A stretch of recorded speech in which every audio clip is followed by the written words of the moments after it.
तो हेलो दोस्तों, उम्मीद करता हूँ आप सब सही होंगे। आज हम ड्रैगन बॉल काकुमे की स्टोरी को आगे कंटिन्यू करने वाले हैं और ये है पार्ट 4। तो वीडियो शुरू करने से पहले भाई, अगर तुम हमारे चैनल पे नए हो तो सब्सक्राइब जरूर करना। तुम्हारा एक सब्सक्राइब हमारे लिए बहुत ज्यादा वैल्यूएबल है। तो चलो शुरू करें। तो पिछली वीडियो में हमने देखा कि लॉर्ड बीरस गोकू से लड़ने के लिए रेडी होता है, लेकिन तभी अचानक से गोकू की बॉडी नम पड़ जाती है। गोकू की बॉडी में थोड़ी भी एनर्जी नहीं बची होती और ये फाइट अचानक से यही खत्म हो जाती है और लॉर्ड बीरस और विश ये देख के अचानक से शॉक हो जाते हैं। बीरस लड़ने के लिए बिल्कुल ही तैयार होता है, लेकिन गोकू को ऐसे देख के उसकी एक्साइटमेंट बिल्कुल ही खत्म हो जाती है और गोकू को देख के पता चल रहा है कि वो बेहोश होकर अपनी बेस फॉर्म में वापस आ चुका है। गोकू स्पेस में ही नीचे गिरने लग जाता है और वो एक पत्थर की तरफ गिर रहा होता है। हो सकता है शायद उस पत्थर के अंदर थोड़ी बहुत ग्रेविटी हो। तभी विश बोलता है, लगता है गोकू को ये फॉर्म अभी भी कंट्रोल करने में काफी दिक्कत आ रही है और लॉर्ड बीरस बहुत ही ज्यादा गुस्से में होता है। बीरस बोलता है, अभी तो मुझे मजा आना शुरू हुआ था। और हम देखते हैं कि गोकू अब उस पत्थर पे जाके गिर चुका है और तभी अचानक से बीरस को कुछ याद आता है। बीरस को याद आया होता है उसका प्लेनेट जहाँ से ये फाइट शुरू हुई थी। बीरस विश पे चिल्ला के बोलता है, विश मेरा प्लेनेट। और विश ये सुन के घबरा जाता है क्योंकि बीरस का प्लेनेट इस फाइट में तबाह हो चुका है। और तभी हम सुप्रीम काय को देखते हैं। बीरस और विश सुप्रीम काय के प्लेनेट पे आ गए हैं, जहाँ हम देखते हैं कि शिनकाय बैठ के सोच रहा होता है कि आखिरकार गोकू ने बीरस से लड़ते समय किस तरह की ताकत का इस्तेमाल करा होगा की वजह से ये पूरा का पूरा यूनिवर्स हिल रहा था। और बीरस अभी भी बहुत ज्यादा गुस्से में होता है और वो विश के स्टाफ को विश से छीन लेता है। शिनकाय जैसे ही बीरस को देखता है वो बहुत ही ज्यादा घबरा जाता है। शिनकाय बोलता है, लॉर्ड बीरस आप यहाँ आप अचानक से क्यों आए हैं? और तभी लॉर्ड बीरस गुस्से में ही विश के स्टाफ को शिनकाय के चेहरे के पास ले जाता है और बोलता है कि तुम बस मुझे ये बताओ, तुम मेरे प्लेनेट को ठीक कर सकते हो या नहीं? और तभी हम विश को देखते हैं जो कि बीरस के ऊपर थोड़ा गुस्से में आया होता है। विश बोलता है कि लॉर्ड बीरस वो स्टाफ मेरे लिए बहुत ज्यादा कीमती है। तभी शिनकाय डरते हुए बोलता है, हाँ मैं कर सकता हूँ लॉर्ड बीरस, आप चिंता मत कीजिए। और तभी लॉर्ड बीरस और विश शिनकाय को लॉर्ड बीरस के प्लेनेट के पास ले जाते हैं। शिनकाय लॉर्ड बीरस के प्लेनेट की हालत देख के बहुत ही ज्यादा हैरान हो जाता है। शिनकाय बोलता है कि क्या आप बस यही बचा है? विश को ये बात सुन के थोड़ी हंसी आ रही होती है, लेकिन विश अपनी हंसी को कंट्रोल करता है और बोलता है, जो तुम देख रहे हो शिनकाय, बस यही बचा है। शिनकाय इतना ज्यादा शौक में इसीलिए होता है क्योंकि लॉर्ड बीरस के प्लेनेट का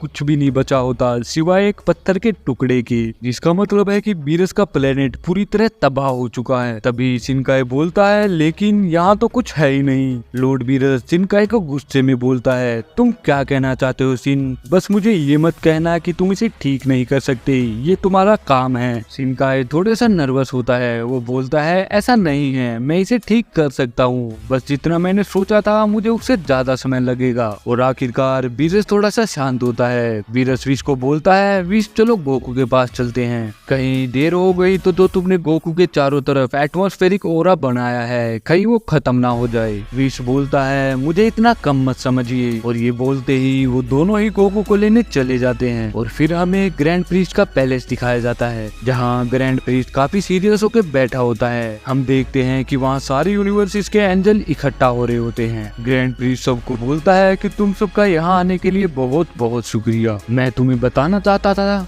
कुछ ऐसी भी चीजें हैं जो मैंने अभी तक तुम्हें नहीं बताई है, और इससे पहले कि मैं तुम्हें वो सब बताऊं, मैं तुम्हें बता देना चाहता हूँ, यहाँ हमारे बीच जो भी बात होगी वो यहाँ से बाहर नहीं जानी चाहिए, क्योंकि इस बारे में अगर किसी को भी पता चला तो बहुत बड़ी दिक्कत हो सकती है। और ओमनी किंग को तो इस बारे में बिल्कुल भी नहीं पता चलना चाहिए। वहाँ खड़े सभी के सभी एंजल्स ग्रैंड प्रीस्ट की तरफ बहुत ही हैरानी से देख रहे होते हैं। वो सब सोच रहे होते हैं कि ऐसा क्या है जो ग्रैंड प्रीस्ट ओमनी किंग से छुपाना चाहते हैं। ग्रैंड प्रीस्ट सभी एंजल्स को बोलता है, टूर्नामेंट ऑफ पावर जब खत्म होता है तो यूनिवर्स 7 इस टूर्नामेंट को जीत जाती है। और तभी वो एक विश मांगते हैं कि जितने भी यूनिवर्स इरेज कर दिए गए थे उन सबको वापस लाया जाए। लेकिन इस एक विश की वजह से काफी बड़ी दिक्कत आ चुकी है, क्योंकि जो 7 प्लेनेट टूर्नामेंट ऑफ पावर से काफी पहले ही इरेज कर दिए गए थे वो भी इस विश की वजह से वापस आ चुके हैं। कैम्प्री जो यूनिवर्स 3 का एंजल है वो बोलता है, 7 यूनिवर्सिस, मुझे तो लगा था टोटल बस 18 यूनिवर्स थी।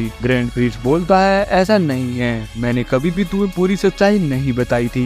दरअसल टोटल यूनिवर्स 18 नहीं 19 थे और जो 19वां यूनिवर्स था उसका नाम था यूनिवर्स 0। और ये बात सुन के सभी एंजल्स हैरान हो जाते हैं। और कोसो जो यूनिवर्स 10 की एंजल है वो बोलती है फादर आपने अभी तक ये बात हमसे छुपा के क्यों रखी। ग्रैंड प्रिंस बोलता है कि मैं चाह के भी तुम्हें ये बात नहीं बता सकता था। और तभी मार्गरीटा जो यूनिवर्स 6 की एंजल है वो बोलती है मैं समझ गई फादर, आपको जरूर ये लगा होगा कि हम में से कोई ना कोई एक धोखेबाज है। तभी सभी के सभी एंजल्स एक दूसरे की तरफ देख के बोल रहे होते हैं कि धोखेबाज हम सब में से एक ऐसा कौन हो सकता है। पर तभी सभी एंजल्स को पीछे से एक आवाज आती है। सभी के सभी एंजल्स पीछे मुड़ के देखते हैं। वो आवाज बोलती है कि मुझे ये पता होना चाहिए था। और ग्रैंड प्रिंस ये आवाज सुन के बहुत ही ज्यादा हैरान हो जाता है। और ये आवाज होती है एक एंजल की। इस एंजल को हमने पहले कभी नहीं देखा होता। ये एंजल बोलती है जिसे तुम फादर बोल रहे हो वो असल में एक डरपोक है जो अपनी पास्ट की हुई गलतियों को फेस नहीं कर सकता। और तभी माहितो जो यूनिवर्स 9 का एंजल है वो बोलता है आखिरकार तुम हो कौन और तुम खुद को समझती क्या हो,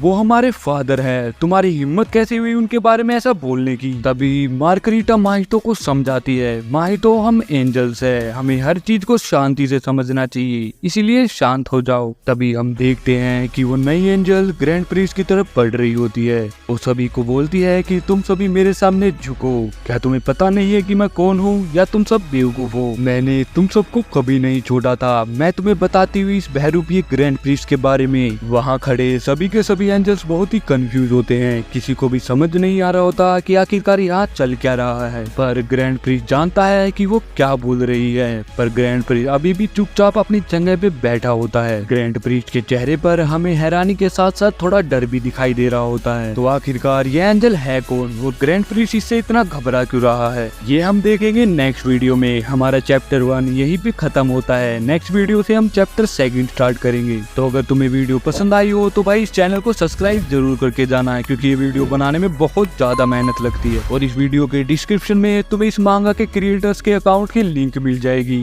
तो मेरे साथ साथ उन्हें भी जाके सपोर्ट करना ताकि ऐसी मांगा हमें और भी देखने को मिले। तो आज के लिए बस इतना ही, मिलते हैं अगली वीडियो में। Thanks for watching.